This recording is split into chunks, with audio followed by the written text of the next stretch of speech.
Buen día a todos. Muchas gracias por asistir al seminario del Departamento de Economía Agrícola, Recursos Naturales y Agronegocios del SEMA. Yo soy Marcos Gallagher, que soy el director del departamento, y el expositor de hoy es Daniel Lema e Ignacio Benito Amaro, pero Ignacio tuvo problemas con el tránsito y bueno, por ahí llega un poquito tarde. Este, Hoy el tema que vamos a estar tocando es un tema muy interesante. Es un trabajo que fue publicado, si no me equivoco, en el 2017 por primera vez, pero que está siendo actualizado, creo que lo actualizan mensualmente. Y yo lo estuve leyendo al trabajo hace unas semanas y bueno, me pareció que era muy oportuno presentarlo, que creo que acá no lo habíamos presentado nunca. No. Ujú. No sé si lo han presentado en otros lados. Este, Pero básicamente el trabajo, bueno, Daniel les va a contar, pero es la elaboración de una serie de índices de márgenes brutos, ingresos, costos, eh, con una metodología uniforme y una serie bastante larga en el cual están disponibles estos índices mensuales. Em, Me parece muy bueno el hecho de que como le va a contar Daniel, el trabajo de alguna forma sintetiza una gran cantidad de información, o más vale de datos, y los transforma en algo visualizable y de alguna forma un panorama general, es decir, a partir de un montón de datos desperdigados obtenemos un panorama general. Hacen una clasificación ahí que van a ver muy interesante. Hay algunas conclusiones que son realmente sumamente interesantes. Así que bueno, vamos a hacer una exposición que, bueno, Daniel va a hacer la exposición de unos 40, 45, 50 minutos y después vamos a abrir para preguntas. Vamos a dejar las preguntas para el final, las pueden ir poniendo en el chat si quieren. Em, y bueno, con eso podemos empezar. No. Perfecto. Bueno, muchas gracias, Marcos, por la introducción. Gracias a los asistentes por el interés en el tema. Bueno, como decía Marcos, este trabajo tiene unos años ya. En realidad es un trabajo continuo, digamos, que vamos actualizando y agregando. Ahora les voy a contar algunos agregados que estamos por incorporar. Y lo que les voy a contar es un poco la motivación desde el punto de vista económico, qué es lo que nosotros tenemos detrás como teoría económica para generar estos indicadores y los resultados y discutir un poco las implicancias. A ver, voy a compartir la pantalla para que puedan verlo.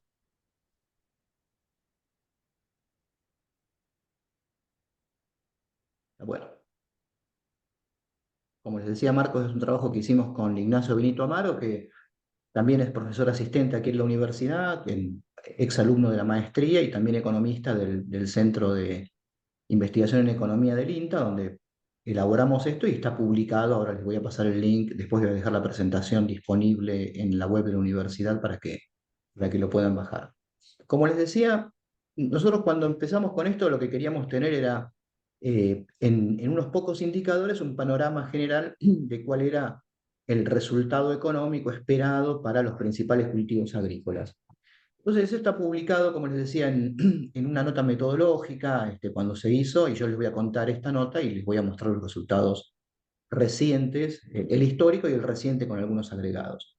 Después dejo, como les digo, el trabajo para que puedan ir al link directamente.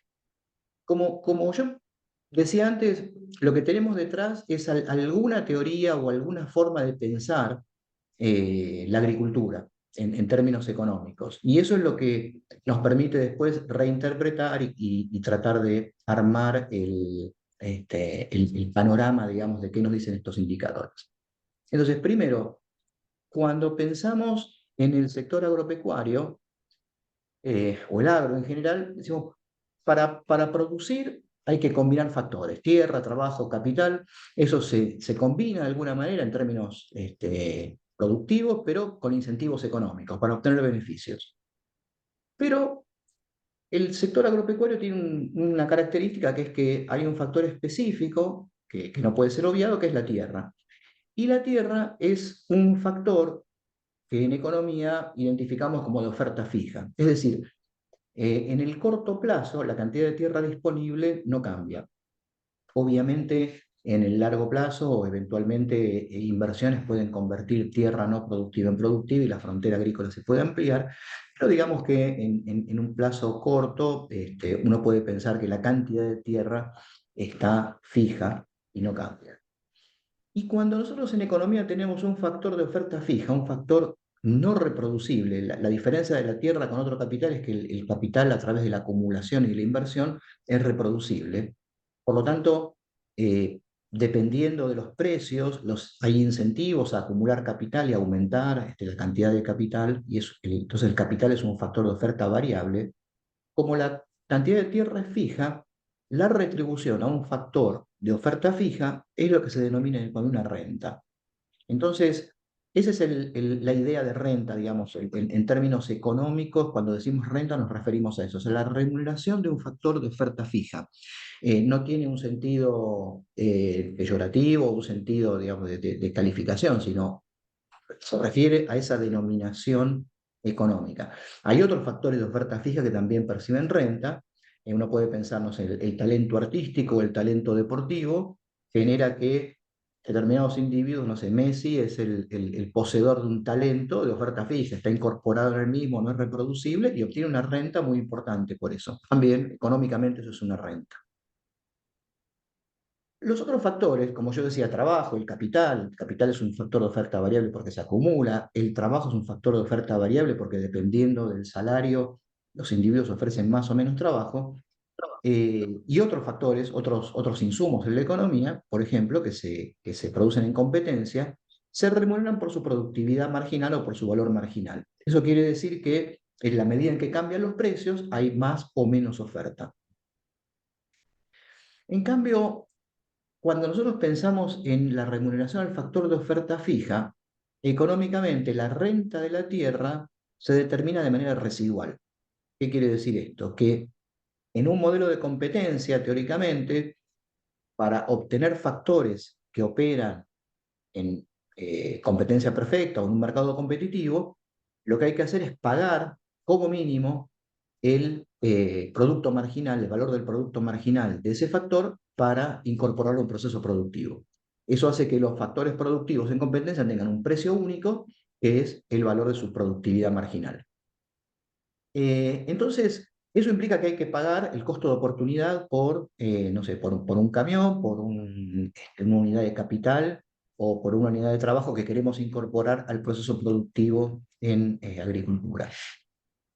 Y lo que pensamos desde el punto de vista de lo que sería la organización industrial o la organización del sector es que una vez que se remuneran todos los factores que operan en competencia, en forma residual se determina la renta. O sea, yo para atraer factores de producción al sector que operan en competencia tengo que pagar como mínimo el costo marginal de esos factores o su costo de oportunidad.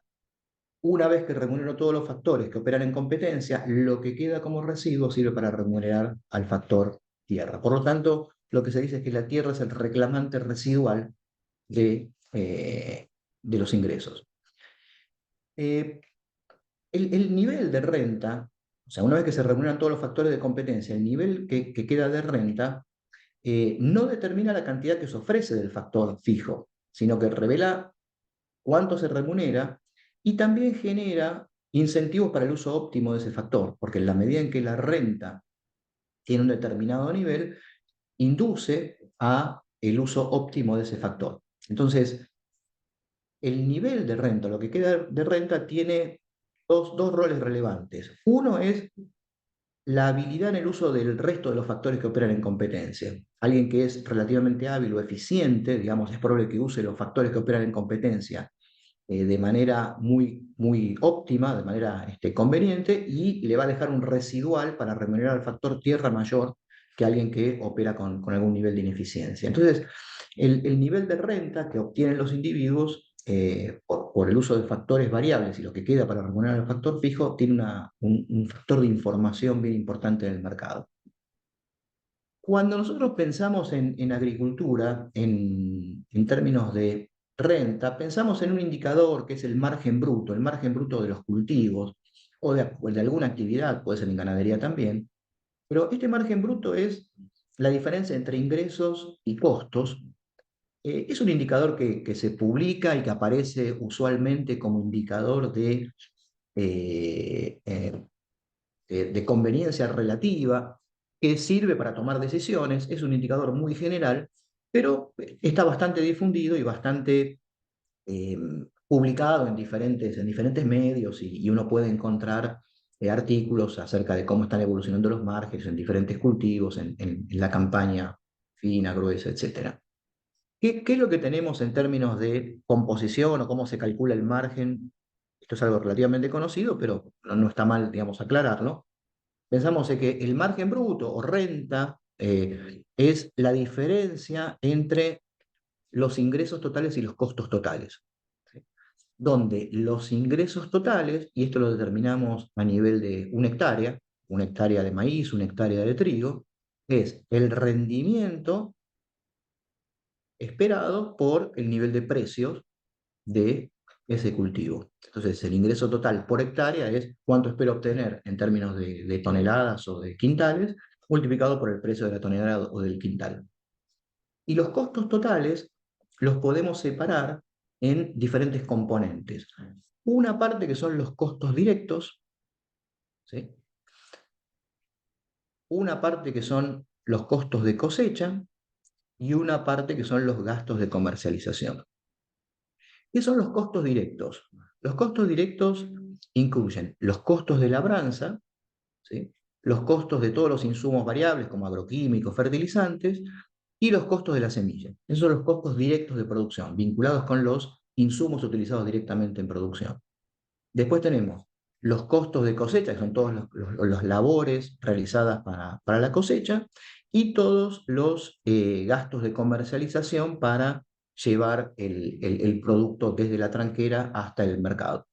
Entonces, eso es el esquema básico, digamos, de ingresos menos costos y los componentes de los costos que están dentro de, el concepto general.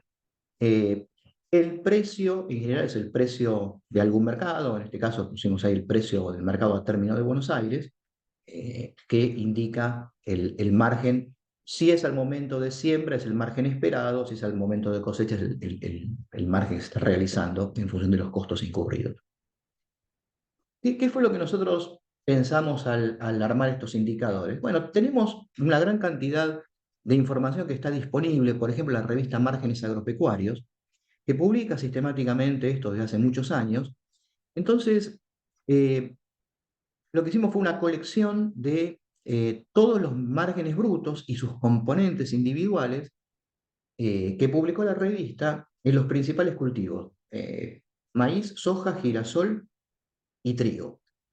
Y los identificamos para las zonas óptimas en la pradera pampeana y seleccionamos una tecnología determinada, un uso de insumos determinado, modal, en particular, no el modal, el de mayor rinde esperado. Entonces tomamos la zona núcleo, que es norte de provincia de Buenos Aires y el sur de provincia de Santa Fe, en maíz y soja. Tomamos el oeste de la provincia de Buenos Aires para el cultivo de girasol y el sudeste para el cultivo de trigo. Entonces identificamos esos componentes de ingresos y costos para estos cuatro cultivos publicados por la revista Márgenes Agropecuarios, y lo que hicimos fue digitalizar toda la publicación desde el inicio y lo vamos actualizando sistemáticamente. Eh, ¿Qué fue lo que hicimos para determinar ingresos y costos? En principio, el nivel de precios recibido por el productor, como decía, es a los meses de cosecha. Como esto está publicado mensualmente, en los meses de cosecha, sea de la cosecha fina o gruesa, es el precio actual de mercado. Y en los meses en que no hay cosecha, o los meses de siembra, se emplea como referencia el precio del mercado a término esperado para el mes de cosecha del cultivo. Con lo cual, los precios y los ingresos son, digamos, precios esperados en general, salvo para el momento puntual de cosecha, que es el precio actual. Después, en la estructura de costos, la estructura de costos que tenía esos costos directos compuestos por componentes de gastos de cosecha, gastos de comercialización, etcétera. Además de clasificarlo de esa manera, lo que hicimos fue separarlo en dos conceptos económicos, lo que llamamos bienes transables y bienes no transables. Los bienes transables son aquellos bienes que son comercializables internacionalmente y que suponemos su precio se fija en el mercado internacional, o por lo menos el costo de oportunidad es el del mercado internacional. Sabemos que en Argentina puede tener distorsiones por impuestos, tipos de cambio, etcétera, pero conceptualmente hay un conjunto de bienes que son transables internacionalmente. Entre los transables tenemos las semillas, los inoculantes, fungicidas, agroquímicos, fertilizantes, son todos bienes que son básicamente importables. Y después hay un conjunto de bienes en la economía que son los no transables, que esencialmente son los servicios y el trabajo. Entonces, los gastos de comercialización, labranza, cosecha son no transables, excepto los gastos de combustible en algunos de los rubros que los combustibles son transables. Entonces, lo que hicimos en el caso de los gastos de labranza y gastos de cosecha, los gastos de combustibles los separamos y los incorporamos a la parte transable. ¿Por qué hicimos esto, digamos? Porque conceptualmente el sector agropecuario y el productor de granos en particular, que es el caso, produce bienes transables, pero se producen con factores y servicios, algunos pueden ser transables y otros no transables. Y como el, el precio doméstico se fija en función del precio internacional y el tipo de cambio, las devaluaciones, los cambios de los precios de los productos transables y no transables van a afectar diferente dependiendo a cuál de los bienes están afectando. Una devaluación o un cambio en el tipo de cambio, lo que va a afectar básicamente son los transables en primera instancia y después se va a trasladar a no transables. Y lo que queríamos ver es esa dinámica, digamos, en términos de transables, no transables, más que la separación entre costos directos, indirectos, etc. Entonces, ¿qué pensamos? En hacer un indicador que resuma el comportamiento promedio de los cultivos principales, estos 4 cultivos. Entonces, tomamos las series mensuales de márgenes brutos, de ingresos para cada uno de los cultivos, precio por rendimiento, los costos totales, separamos los costos en transables y no transables, y lo hicimos en dólares corrientes para cada cultivo. La revista Márgenes los publica en dólares corrientes y los dólares corrientes están al tipo de cambio oficial, lo que va a implicar ahora alguna cuestión importante y alguna información adicional que les voy a presentar. Lo que hicimos fue normalizar esto y armar un promedio de los años 2003 y 2004, base 100. Entonces, independientemente del nivel, no nos interesaba determinar el margen o el valor, digamos, de la renta en dólares, sino esencialmente determinar un nivel y analizar tendencias. Entonces lo que hicimos fue normalizar para el año 2003-2004 y eso lo pusimos como base 100. Y lo que queremos ver es cómo evoluciona en términos relativos a esa base. Como queríamos un indicador general, lo que hicimos fue armar un promedio ponderado de esos valores para cada uno de los cultivos, ponderando por alguna medida. Esa medida fue la importancia relativa de cada uno de esos cultivos en la producción total. Entonces, ¿cómo hicimos los indicadores sintéticos en términos numéricos? El indicador sintético de cada cultivo en el momento T es una suma ponderada del indicador, margen, costos, ingresos, con un ponderador W que la sumatoria de esos ponderadores da 1, y ese ponderador es la proporción de la superficie ocupada en cada una de las campañas por cada cultivo con respecto a la superficie total. De forma tal que tenemos los 4 cultivos, en la medida en que va cambiando la importancia relativa, el indicador de margen global, el indicador de ingreso global, va captando cómo va cambiando la importancia de cada uno de los cultivos. Por ejemplo, en los últimos 10 años, la superficie relativa de maíz aumentó y disminuyó relativamente la de soja, entonces eso está captado por el indicador que le da más peso al ingreso o al margen en el caso de maíz con respecto a soja. Eso está captado por el indicador. Y entonces lo que armamos fue un indicador lo llamamos sintético porque colapsa todo, de margen bruto de cultivos pampeanos general. Después hicimos uno de ingreso bruto, ¿sí? Precio por rinde, uno de costos totales, y después dividimos los costos en transables y en no transables. Y esa es la apertura básica de los indicadores, la apertura de 5 indicadores, que a su vez después se pueden desagregar un poco más y podríamos también presentarlos no solamente en niveles de índice, sino en niveles de valor, pero lo que tratamos es de independizar el tema de valor para no generar problemas de interpretación, digamos, sino simplemente queremos ver tendencias. ¿Dónde podemos ver esto? Yo ahora voy a la página web, ahí está el link, esto está en una página del Instituto de Economía del INTA, del Centro de Investigación en Economía, donde aparecen este concepto de resultados económicos. Hay una nota metodológica, que es la que yo mencionaba antes, donde está esto que les estoy contando bien, bien detallado. Y tenemos unos links a unos gráficos superpuestos, a indicadores sintéticos, y hay después otros indicadores que no forman parte de este trabajo. Hay indicadores de otras variables, un margen de referencia también para lechería, pero digamos, este es el grupo de indicadores que nosotros tenemos para ver. Ahora voy a la parte interactiva, pero veamos qué es lo que tenemos. Este es el indicador general de margen bruto. Lo que tenemos ahí es desde el año 2002 hasta la actualidad, hasta el 2024, creo que esto está hasta abril. La línea azul, que tiene esos subes y bajas importantes, es el margen bruto sintético de los 4 cultivos. Recuerden que esto tiene base 2003-2004, estamos por acá, esta es la base 100. O sea, este es nuestro punto de comparación, que es el inicio, digamos, de los 2000 con precios que empezaban a aumentar y hacia el 2006, 2007, 2008 llegaron a un pico. Entonces, eso es lo que muestra esta tendencia creciente que tenemos acá. Y fíjense que ahí abajo hay una línea roja que dice, acá en la referencia, margen bruto suavizado.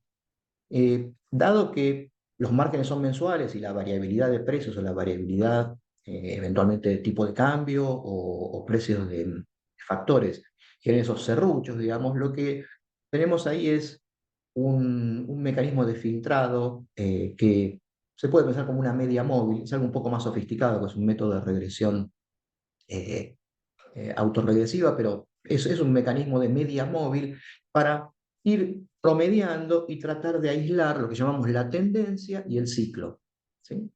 Entonces, el indicador de margen es muy irregular por esta variabilidad de corto plazo, pero el rojo lo que capta es la tendencia y el ciclo de largo plazo.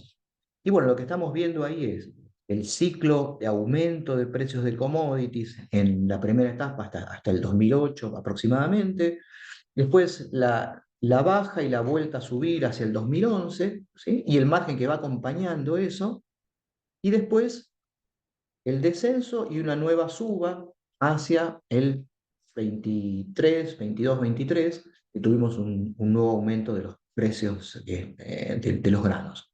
Y el margen sigue aproximadamente esas tendencias que están dadas por los precios internacionales, y ahora vamos a ver los componentes individuales de costos. Voy a pasar a la página para que veamos cómo es esto en forma interactiva. Ahí está, ¿sí? Esta es la página que yo les mostraba antes. Estos son los indicadores de gráficos superpuestos. Yo le doy clic aquí. Ahí estamos en el gráfico que estábamos viendo recién, ¿sí? Este es el primer gráfico que aparece. Y lo que podemos hacer acá es seleccionar un indicador, ¿sí? Entonces acá cuando vamos a los indicadores, observen que acá tenemos margen bruto y margen bruto suavizado. Con un clic podría marcar esto y decir, bueno, veamos cómo se comportaron los costos transables o el componente transable de los costos. Vamos a sacar el margen bruto y tomemos el valor absoluto y lo que sería la tendencia ciclo. O sea, ¿qué vimos? Los márgenes que tenían una suba, digamos, hacia los principios de los 2000 hasta el 2008, los costos obviamente acompañaron eso, y de la misma manera los costos transables vuelven a aumentar hacia el 22-23 con esa pequeña suba del 2011. La tendencia creciente de los costos transables. Esto es toda la parte de componentes que están dolarizados, digamos. También tenemos la opción de mirar la parte de no transables.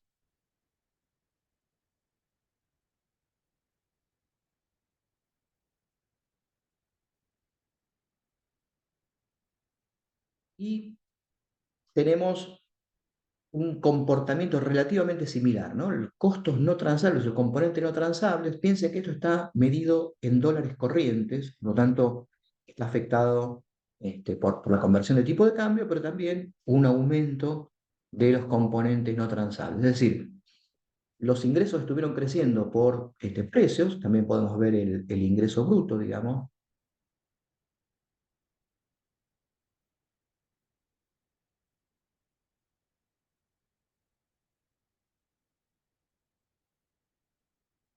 Los ingresos estuvieron creciendo, los costos crecieron y los márgenes crecieron. Acá una cosa importante, eh, por la forma de construcción del margen o de cualquier beneficio, el beneficio es ingreso total menos costo total, o el margen. Si los ingresos aumentan en una determinada proporción, supongamos que se duplican, y los costos se duplican nominalmente a precios corrientes, la diferencia entre los dos también se duplica. Por lo tanto, ingresos en aumento y costos en aumento implican que los márgenes también están en aumento. Entonces, lo que observamos en todo el periodo es un aumento de ingresos como consecuencia de la suba real de los precios, un aumento de los costos y un aumento de los márgenes. Eh, Acá podríamos hacer una comparación de algo que yo mencioné antes, que es qué pasa con, vamos a ver la parte suave, la parte suavizada, la parte de tendencia ciclo, de los costos transables y los costos no transables. O sea, lo que serían los costos dolarizados y los costos no dolarizados. Observen que los costos no transables son los azules y los marrones son los costos transables. Fíjense que los costos transables, ¿sí?, evolucionan con diferente nivel, pero evolucionan igual que los no transables. Es decir, cuando hay una devaluación, un cambio del tipo de cambio, los costos transables, los costos de todos los insumos que están dolarizados aumentan, pero los no transables van atrás, están aumentando también. Con lo cual, esto nos da una idea de otro concepto importante en economía, que es lo que llamamos el tipo de cambio real. El tipo de cambio real lo podemos definir como el precio de los bienes transables en términos de los no transables. Los costos nos da una idea, estos costos transables y no transables nos da una idea de esa relación. Costos transables sobre costos no transables nos da una idea de cómo está evolucionando el tipo de cambio real. Y fíjense que en general, cuando hay una devaluación, lo que ocurre es que aumentan los ingresos porque los productos están dolarizados, aumentan los costos transables y atrás vienen los costos no transables. Y en general los tipos de cambios reales en términos de poder de compra tienden a modificarse como indicador, digamos, de qué es lo que pasa en términos de comportamientos de componentes de costos. Digamos, se mueven con la misma tendencia. Recuerden que esto no nos dice nada acerca de nivel, porque no está en dólares, es un indicador, pero las tendencias son muy parecidas. Así que esa es una cosa que podemos ver acá. Y bueno, obviamente uno puede buscar la combinación, digamos, que le resulte más interesante para comparar, a ver de dónde vienen los cambios, si es por ingresos, por costos, o por algún otro componente. Así que esta es la forma, digamos, de utilizar o de visualizar los indicadores. Se pueden acortar los periodos. Este es un visualizador bastante versátil. Se puede, no sé, quiero mirar solamente el último periodo y tengo aquí acceso a la serie para aislar algunos valores. Eh, y bueno, creo que con eso más o menos tenemos el recorrido, digamos, de lo que se puede hacer, lo que se puede hacer con el visualizador. Eso todos los meses está actualizado, lo tenemos hasta el mes de abril del 24 y todos los meses va apareciendo el mes este, siguiente. Algo que no está todavía en la base de datos y lo que lo tenemos que incorporar, y que era lo que yo quería comentar, y es que todos los datos de la revista Márgenes Agropecuarios y lo que tenemos presentado allí en el visualizador está hecho al tipo de cambio oficial, dólar al tipo de cambio oficial. Pero claro, desde que hay cepo, control de cambios o como quieran llamarlo, la brecha entre el oficial y el dólar libre o alguna variante de dólar libre, como por ejemplo el dólar al mercado electrónico de pagos o el dólar blue o como quieran llamarlo, esa brecha, digamos, entre el oficial y el dólar libre introduce una distorsión, porque el poder de compra del margen a dólar oficial es distinto al margen en dólar libre.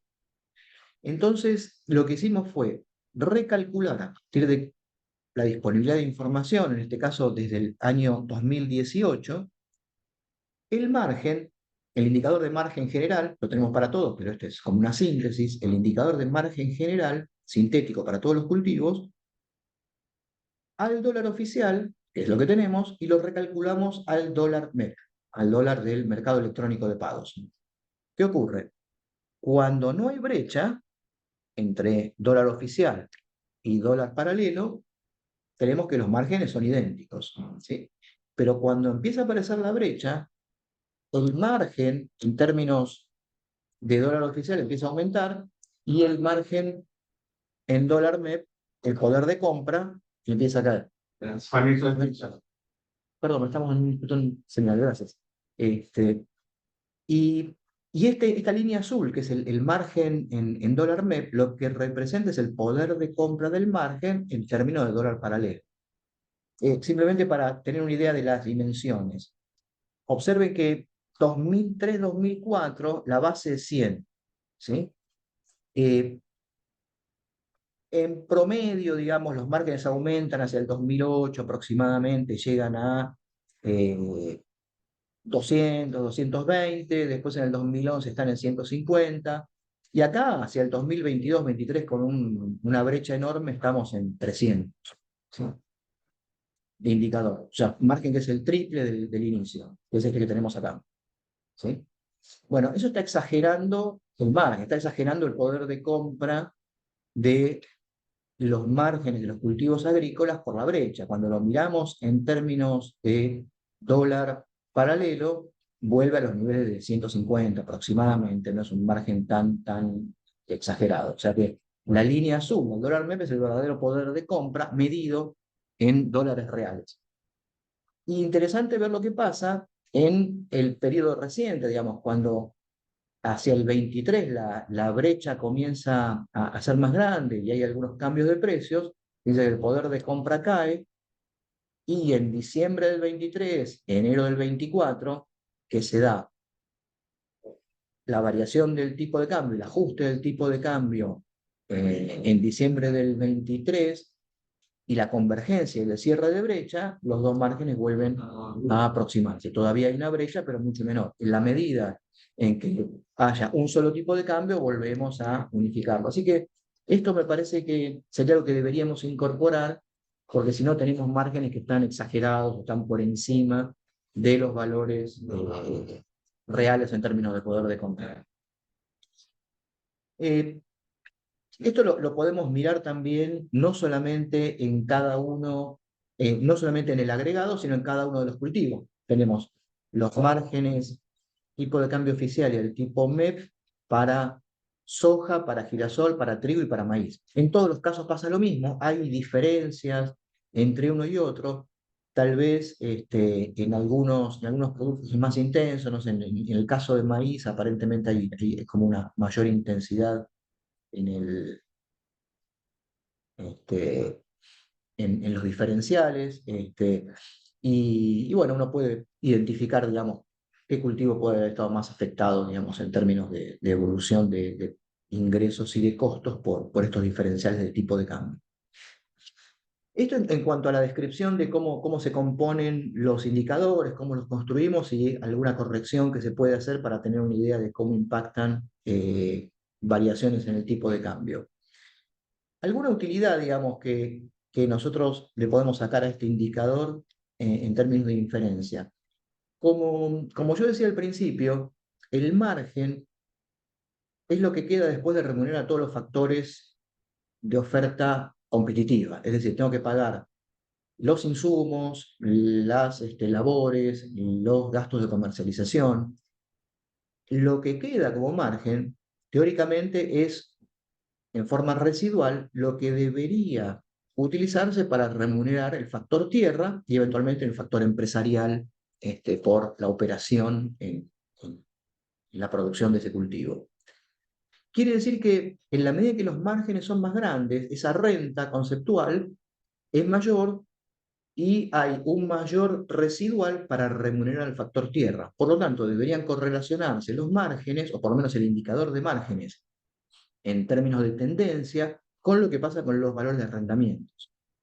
Eso lo hicimos cuando hicimos el trabajo, que teníamos datos hasta el 2018, y lo que miramos es algún indicador de arrendamientos. La Bolsa de Cereales de Córdoba publica los valores de arrendamientos, ahí están en dólares por hectárea, que están medidos en el eje izquierdo, y lo que hicimos fue superponer a eso el indicador sintético de margen bruto en la escala derecha, que está en un índice. Pero lo que nos interesa acá es la tendencia, y lo que observamos es que en la medida en que el indicador de márgenes cae, los arrendamientos caen, y cuando vuelve a subir hacia el 2016-17, que fue la suba de márgenes como consecuencia de la eliminación de retenciones que se hizo a todos los productos en el 2015 en el gobierno de Macri, se recuperaron los márgenes y los arrendamientos volvieron a subir. Y esta es una evidencia parcial, digamos, de esto. Lo que hice fue buscar los datos actuales. Este es el costo promedio de arrendamientos en Córdoba, también publicado por la Bolsa de Cereales de Córdoba, desde el 2011-12 hasta el 23-24. Con este ciclo, digamos, de baja y suba, digamos, en el periodo final. Y fíjense que coincide más o menos, yo acá corté la serie entre el 2011 y el 2024, 23-24, y más o menos es esta tendencia, digamos, de baja y suba posterior. O sea que la tendencia está anticipando lo que puede estar pasando con los márgenes. Ahora, una cosa interesante es que esto está medido en dólares por hectárea, y estos dólares, tanto como los dólares del margen bruto sintético que tenemos publicado, son los dólares oficiales. ¿Qué pasa si lo miramos en términos reales, en quintales por hectárea? Observen que este ciclo, digamos, que es más pronunciado, está afectado por la brecha cambiaria y por los diferenciales de tipo de cambio oficial, tipo de cambio paralelo. Cuando lo miramos en quintales, que es en términos reales, es la misma tendencia, pero más suavizada, ya es más suave. Quiere decir que, ¿qué pasa cuando lo comparamos al dólar MEP, digamos, y los quintales pagados, que son dos indicadores reales, porque los quintales están en términos reales, digamos, cuando uno lo evalúa en unidades físicas son reales, y el dólar MEP es un poder de compra de ese margen a un dólar real. Bueno, tenemos también entre el último periodo, entre el 18 y el 24, una suave declinación y un aumento, digamos, en el final. Y es más o menos lo que ocurre acá, una suave declinación y un aumento, aumentando ahí hacia el 23-24 el margen. Quiere decir que en términos de tendencia, lo que queremos es un buen predictor, esto de qué puede estar pasando con los arrendamientos en términos reales, este indicador de márgenes. Así que bueno, esto es una utilización, un uso que le podemos dar, además de monitorear, digamos, cuál es el estado general del resultado económico, pensando, por supuesto, en términos de actividad aislada, trigo, maíz, soja, girasol.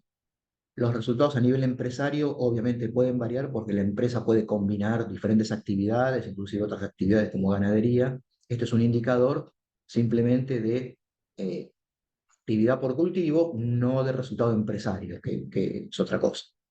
Así que bueno, eso es un panorama general de lo que nosotros tenemos para mostrar en términos de indicadores y algunos usos potenciales que le podemos dar. Y bueno, justo más o menos unos 45 minutos me llevó contarles esto, así que ahora tenemos un rato para preguntas o comentarios que los pueden hacer si quieren en el chat o eventualmente si se puede habilitar el micrófono también pueden hacer. Bueno, bueno, acá hay algunas preguntas.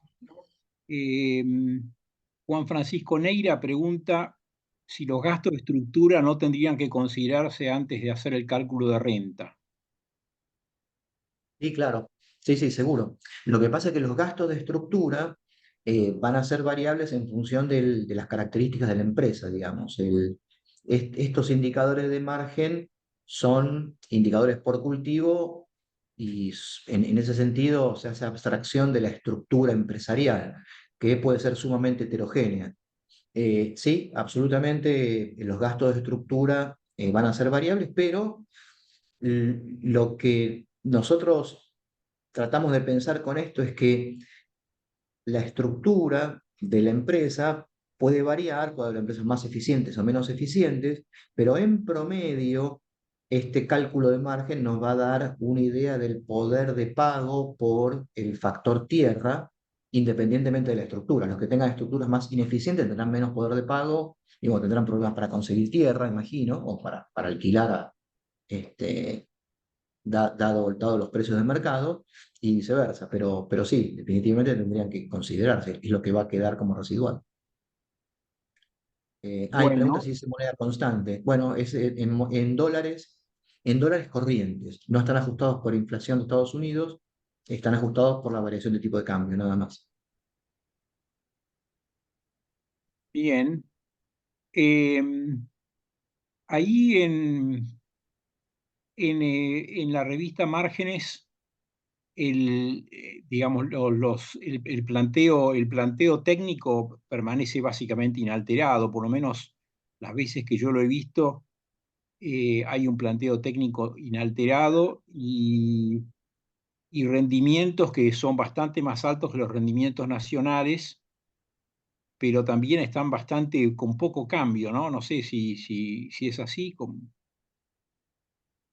Sí, sí, sí, tiene una estructura bastante fija en términos de lo que sería el uso de insumos. Va cambiando a lo largo de los últimos 20 años, han cambiado y han cambiado marginalmente los rendimientos, pero es bastante constante, sí. Y como señalas, Marcos, en general son rendimientos.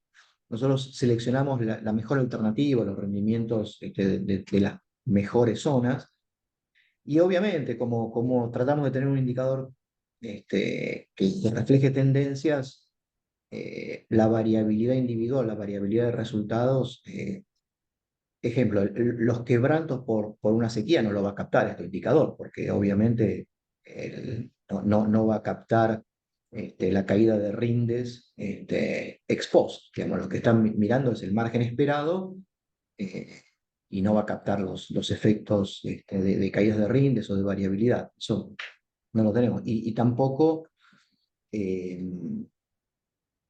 tiene cambios importantes desde el punto de vista de la variabilidad de rindes. Sí. Una pregunta acá, ¿podemos decir que los costos de bienes no transables evolucionaron menos que los transables al comienzo de la serie y después evolucionaron en forma similar? Sí, pareciera como que cuando uno mira los datos, los no transables, como que tardan hacia principios de los 2000, 2002, 2003, 2004, los no transables crecen a menor tasa que los transables y después los alcanza. Sí, sí, sí. Eh, si uno interpreta el cociente transable sobre no transables como tipo de cambio real, el tipo de cambio real hacia el 2002-2003 era un tipo de cambio real relativamente alto. El poder de compra del dólar era alto en términos de no transables y se fue deteriorando como consecuencia del aumento de los precios de los no transables que se reflejó en índices de inflación crecientes. Sí, efectivamente, sí. Bueno, estoy pensando, no, tenía una pregunta, pero media confusa.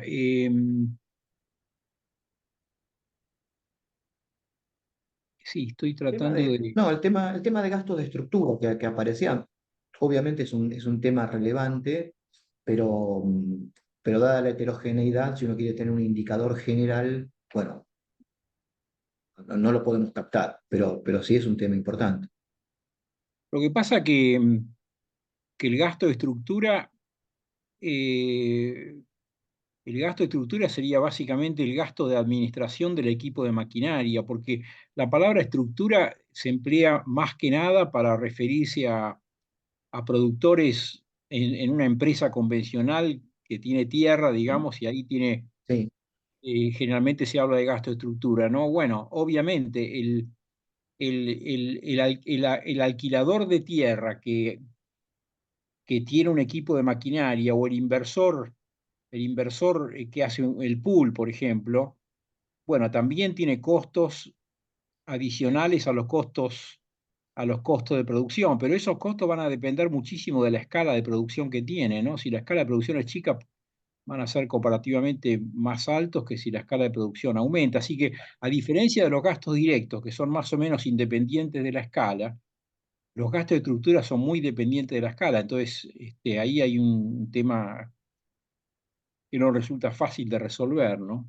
sí, sí.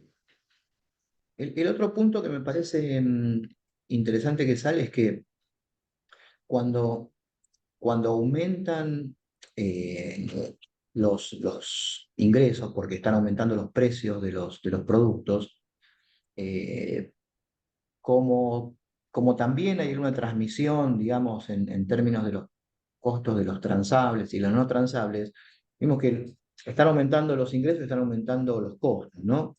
Pero, por lo que decía, si aumentan en la misma proporción ingresos y costos, los márgenes o el beneficio bruto también está aumentando. Digo porque el, esta idea es importante porque en la medida en que mejoran los ingresos del sector, porque, por ejemplo, si se eliminan retenciones o se eliminan impuestos a la exportación, el ingreso bruto va a aumentar. Y si se ajusta el tipo de cambio también. Pero claro, también van a estar aumentando los costos en algunos casos. Van a aumentar los costos de los transables eventualmente, pero los márgenes también están aumentando. Entonces, digo que hay una proporcionalidad ahí que es importante. Sí. Em, sí, acá hay una pregunta también referida al impuesto inmobiliario, ¿no? Me parece a mí que el impuesto inmobiliario es básicamente una porción de captura de la renta de la tierra, no sería un costo con la definición económica de costos, ¿no? Porque básicamente el impuesto inmobiliario es una porción de la renta que se la lleva al Estado, pero no sería un costo de producción en el sentido convencional del término. No sé, ¿a vos qué te parece? Sí. Y si es independiente del nivel de producción, eh, sería un componente fijo que no alteraría decisiones de producción, ¿no? Digo esto porque a veces, digamos, el productor dueño de tierra mira el impuesto inmobiliario como un costo. Ujú. Sí, es una erogación financiera que tiene que hacer, pero no es un Claro. costo de la misma forma que es un costo el uso de fertilizantes o el uso de algún otro factor. Es básicamente una porción de la torta que, que se va, en este caso al Estado provincial, Ujú. pero no es un costo de producción en el sentido que está asociado a decisiones de uso de insumo, ¿no? Acá Claro, hay una pregunta, y es independiente del nivel de producción, sí, con lo cual, ujú, hay una mano que se levanta, no sé, Raúl, Raúl Duarte, una mano,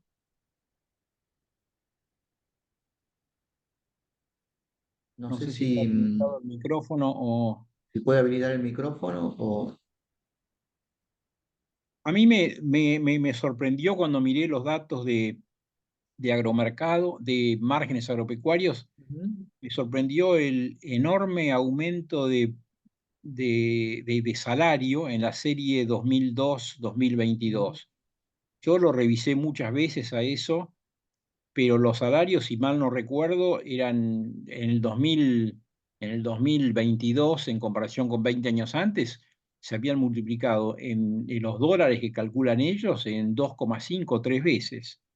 Eh, lo voy a volver a revisar, pero a mí me sorprendió muchísimo eso, claro, porque sí. en una Bueno, economía que no sí, crece, y eso hizo que según la cuenta que yo saqué, la relación de precios salario-maquinaria aumentó muchísimo, es decir, se encareció el trabajo en relación al costo del capital en una forma tremenda, ¿no?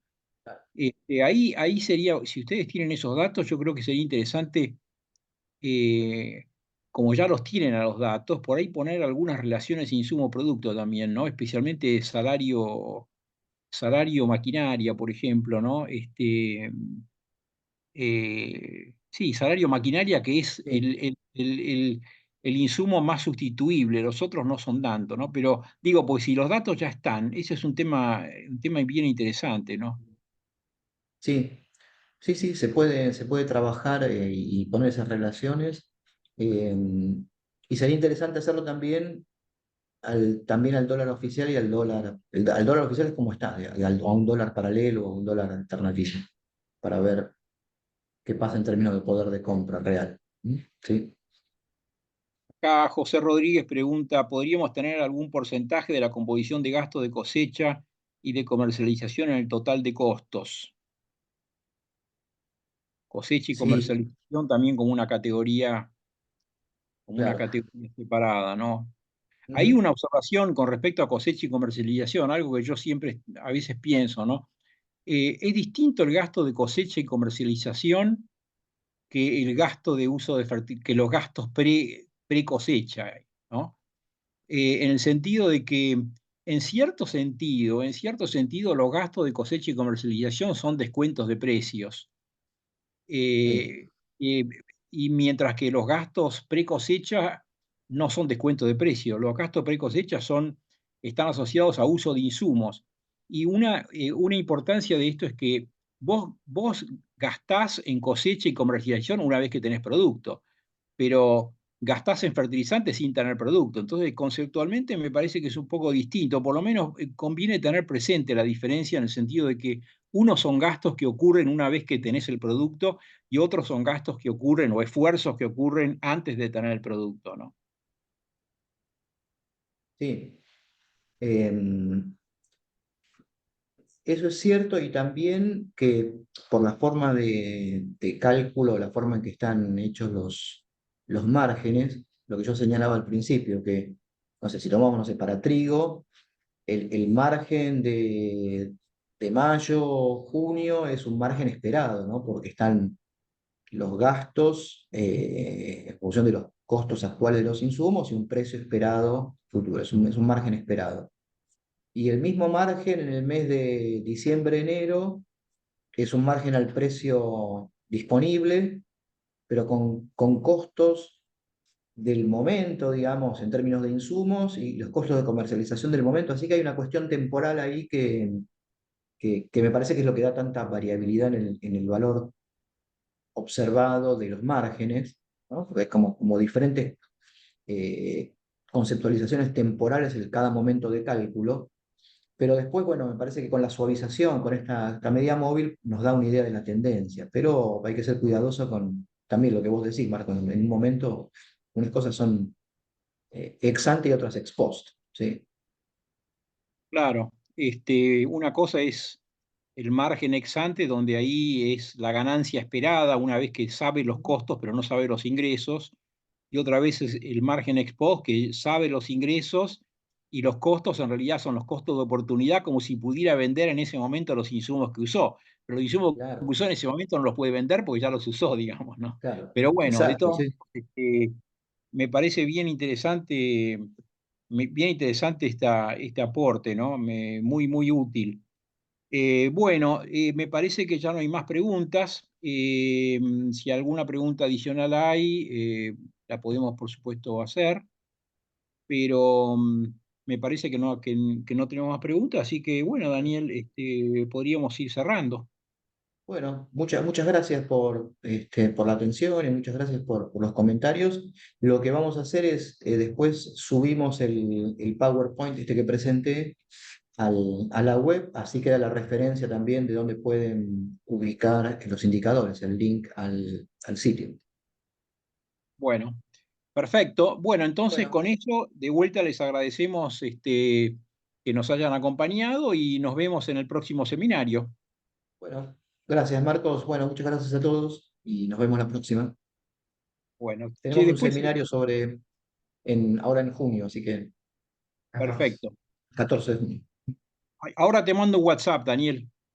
Bueno, perfecto. Bueno, saludos. Hasta Chau, luego. chau.